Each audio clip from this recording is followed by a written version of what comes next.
Images of the toys have been released. Force Friday is coming up here in a couple weeks at the end of the month. Albeit the hype around Force Friday, or I think they're calling it Rogue Friday, when all the Rogue One toys, or the first wave of Rogue One toys, gets released, isn't nearly as hyped as it was for The Force Awakens. Obviously, the fandom is still excited, but I think the general public that was kind of sucked into the fandom of The Force Awakens coming out in Episode 7, there isn't nearly as much hype. But, obviously there is hype, especially if you follow Star Wars. So you have your typical fare of action figures, Wave 1 and 2. Those have been released online, pretty much showing the characters that you're going to get. There's no shortage of Jyn Erso, the female protagonist in the film, at least not yet. Remember, for those that do remember, all the controversy surrounding Rey and the inability of being able to go and purchase Rey items. The stuff that I'm looking forward to the most, and if you've been listening to the podcast at all, you know this already, are the vehicles. I'm a Star Wars vehicle nut, and the fact that we are entering into a time period right before A New Hope, the one movie that launched it all, just has me psyched to be able to see the old X-Wings.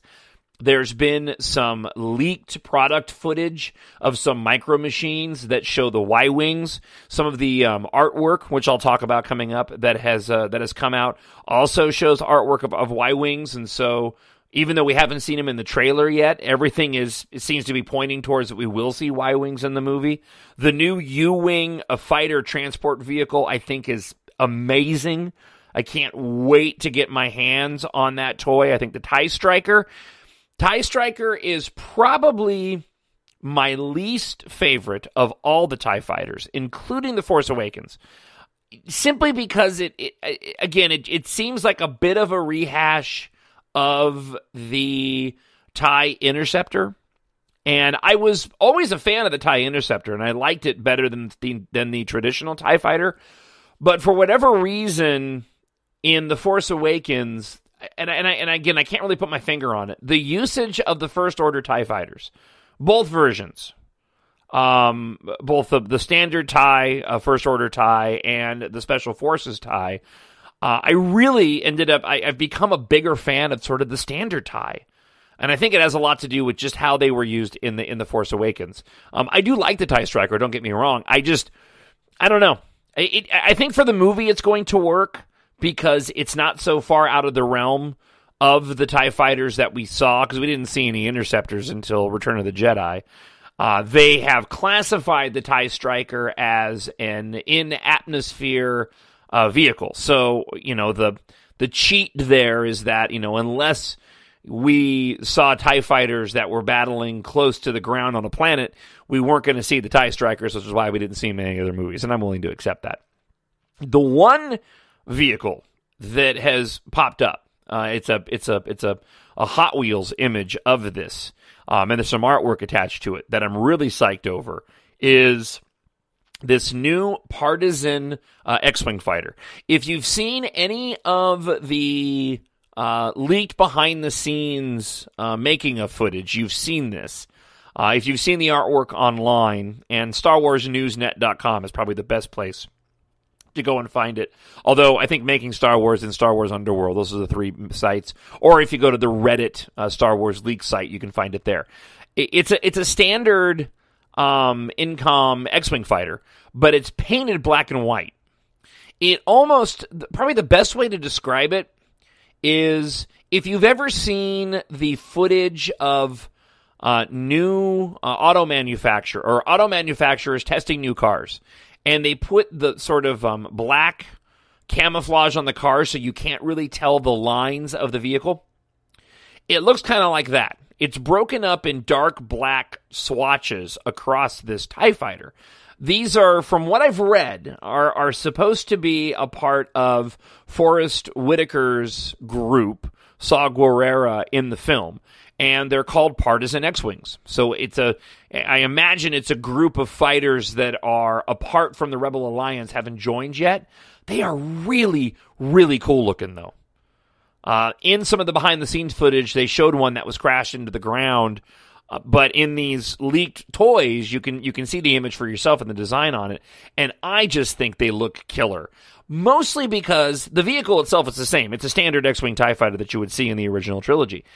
But this paint scheme on it just is so different and yet so simple that it really just makes it pop. So they haven't shown if they're going to be releasing a 3 3/4 scale version like Hasbro.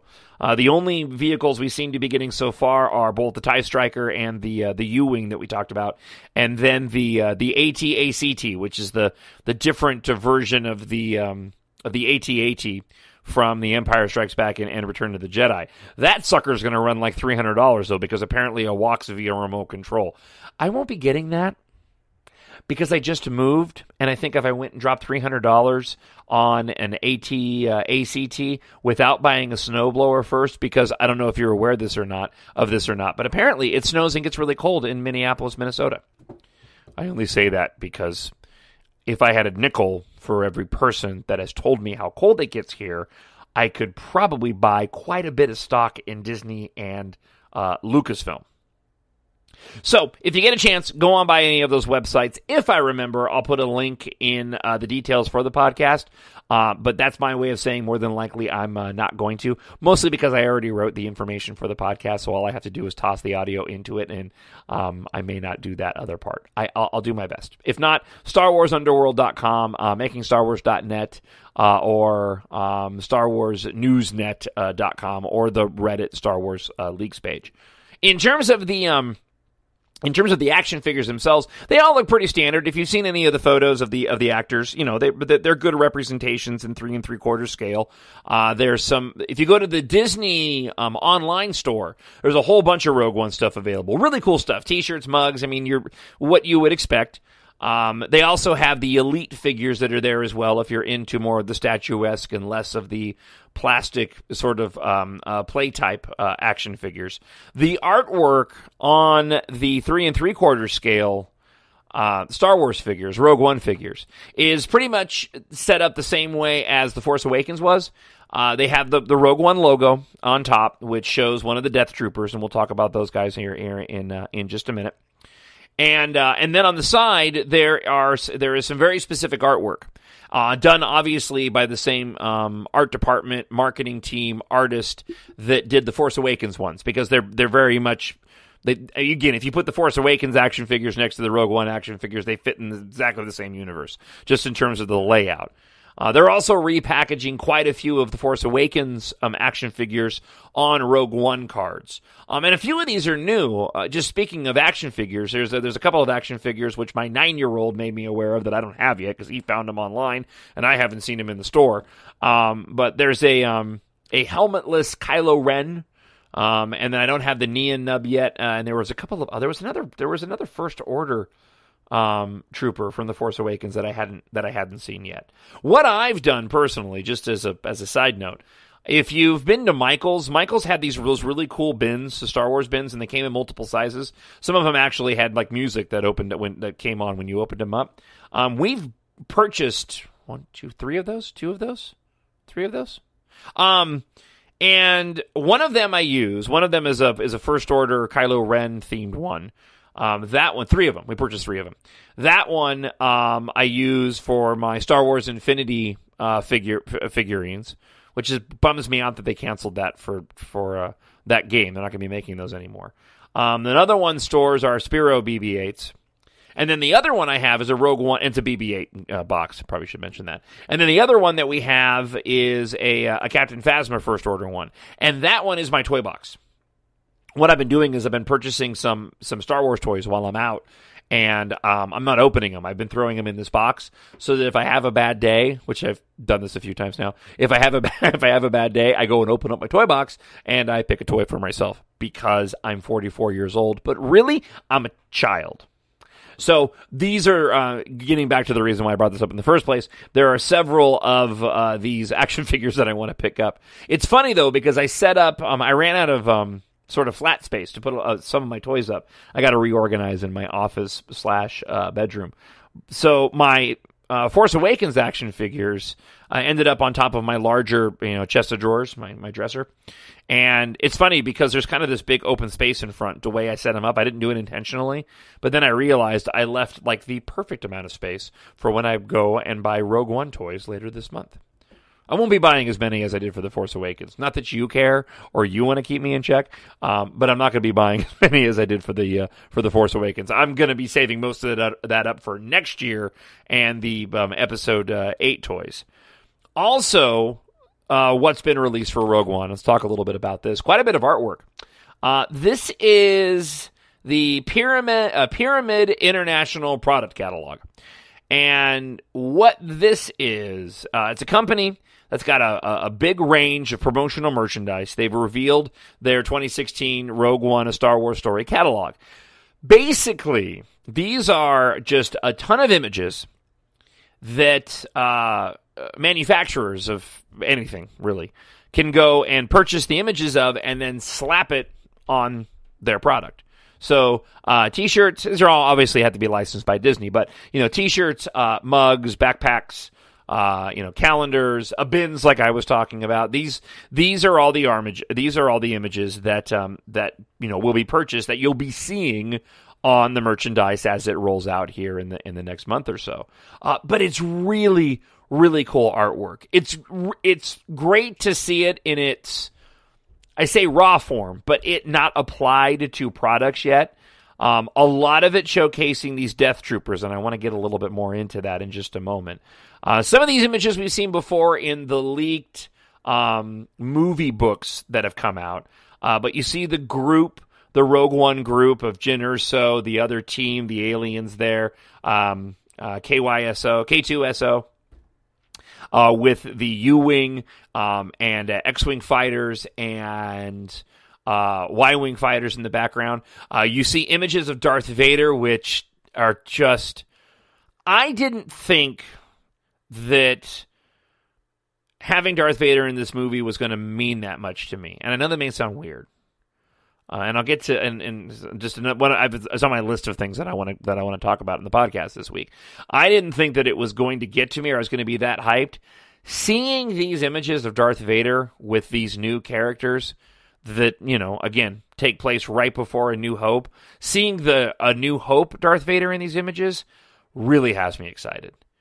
I'm just the biggest fan of Darth Vader as anybody else is, but when you've been living with Star Wars your whole life and you've seen those images of Darth Vader as much as you have for the countless times that you've watched the original trilogy, or that we now see him in Rebels or Revenge of the Sith, I didn't think it was going to have that big of an impact, or that I would be looking forward to seeing Darth Vader in the movie as much as I am, because I really wasn't thinking about it. I really was like, oh, cool, Vader's in this.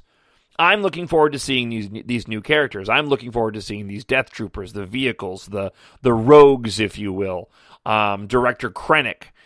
But seeing, and I'm looking at a picture of Darth Vader right now, it's this collage where it has the good guys on the left, the bad guys on the right, vehicles in it, and the Death Star in the background. And it gets me hyped.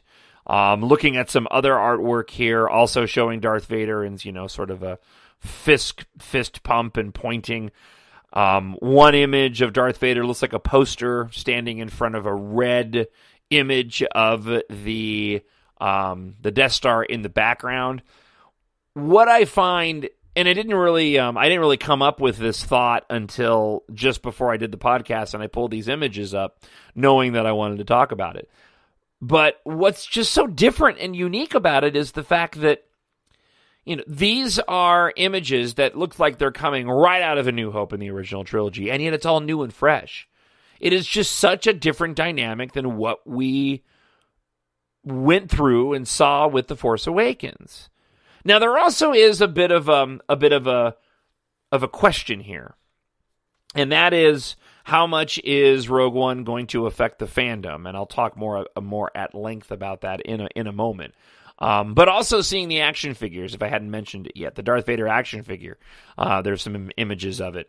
And the big thing that you'll notice for those that sort of pay attention to the detail, is the Darth Vader that you see is a New Hope Darth Vader, right down to the red eyes. If you paid attention to A New Hope, you'll know that Darth Vader, you can see through his lenses at some points during the movie to see the actor's eyes behind that. I don't think that was intentional. It was just the way it was done. But those lenses were red in the original movie. The other big significant thing to note is that the cape came over his